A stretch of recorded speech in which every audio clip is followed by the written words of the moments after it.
बढ़ते हैं आगे, खबरों की बात करते हैं। रायपुर से बड़ी खबर, कॉलेज के सामने पकड़े गए ड्रग पेडलर मामले में लगातार नए खुलासे होते जा रहे हैं। अब व्हाट्सएप चैट सामने आई। व्हाट्सएप चैट के बाद एक बड़ा खुलासा इसमें यह हुआ है। ड्रग पेडलर श्रेयांश और विकास राजधानी ही नहीं, राज्यों के कई शहर जैसे कि बिलासपुर, दुर्ग, भिलाई, राजनांदगांव, खरसिया तक ड्रग्स की सप्लाई करते थे।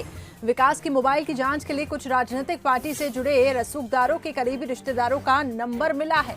इतना ही नहीं, शहर के अलावा राज्य के चर्चित कारोबारी और रसूखदार परिवार के सदस्य के भी नंबर मिले हैं। ये भी पता चल रहा है कि शहर के कुछ बड़े यूनिवर्सिटी के छात्र भी पेडलर से ड्रग्स खरीदते थे। मामला फूटने के बाद से ज्यादातर लोगों के मोबाइल बंद हैं। सबसे चौंकाने वाली बात इसमें यह है कि ड्रग्स खरीदने वालों में महिलाएं भी हैं, युवतियां भी शामिल हैं। चर्चा है कि ड्रग्स का रैकेट फूटने के बाद से पुलिस की भी एक ओर से दबाव आ रहा है। पुलिस अधिकारियों के मुताबिक देश में ड्रग्स का बड़ा कारोबार नाइजीरियन करते हैं और नाइजीरियन गिरोह मुंबई, दिल्ली के अलावा गोवा, कोलकाता, नागपुर में ज्यादा सक्रिय है और इसी वजह से पुलिस को शक है कि पकड़े गए आरोपी श्रेयांश का इस गिरोह से संबंध हो सकता है। श्रेयांश और विकास से जब्त तीनों मोबाइल के एक-एक नंबर की जांच की जा रही है। स्टेट एडिटर धर्मेंद्र जायसवाल हमारे साथ इस खबर पे जुड़ चुके हैं।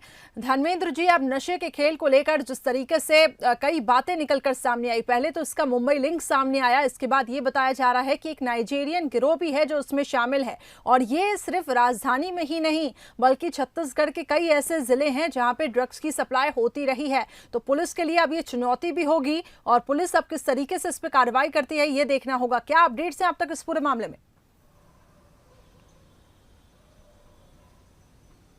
निश्चित तौर पर पुलिस के लिए एक बड़ी चुनौती है, क्योंकि जो जानकारी अब तक सामने आ रही है उसमें पुलिस ये मान रही है कि नाइजीरियन जो गिरोह है जो नागपुर में सक्रिय है, वो उसी गिरोह के साथ श्रेयांश और विकास का संबंध है। ये पुलिस मान करके कार्रवाई आगे बढ़ा रही है। जो दोनों के मोबाइल से जो नंबर मिले हैं वो बहुत चौंकाने वाले हैं। कई बड़े होटल कारोबारी हैं, कई नेताओं के रिश्तेदार हैं, कई नेताओं के नंबर उनके कॉन्टैक्ट में हैं। तो लगातार वो किनके संपर्क में रहे उसकी तलाश की जा रही है, उनकी छानबीन की जा रही है।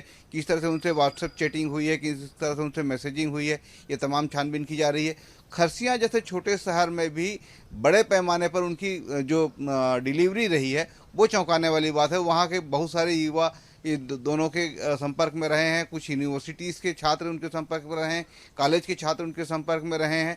तो ये तलाश की जा रही है कि जो प्राइवेट यूनिवर्सिटीज़ के हॉस्टल्स हैं उसमें इन दोनों की किस तरह से घुसपैठ रही है, क्योंकि जो प्राइवेट यूनिवर्सिटीज़ के हॉस्टल्स के छात्रों के नंबर उनके मोबाइल से मिले हैं। तो कितना ड्रग सप्लाई ये करते थे, किन किन को करते थे, ये तमाम जानकारियाँ भी पुलिस खंगाल रही है। जानकारी जो जुट करके आ रही है, जो जानकारियां सामने आ रही है वो चौंकाने वाले हैं। हालांकि पुलिस अभी इस मामले में प्री मैच्योर है, लिहाजा किसी भी जानकारी को मीडिया के साथ साझा नहीं करना चाहती है। जब तक वो जानकारियां मैच्योर हो जाएं और तमाम उसके सबूत मिल जाए, चाहे वो इलेक्ट्रॉनिकली सबूत ही क्यों ना हो, यदि वो सबूत मिल जाते हैं उसके बाद पुलिस इस मामले में कोई बड़े खुलासे कर सकती है। लिहाजा पुलिस फूंक फूंक कर कदम रख रही है।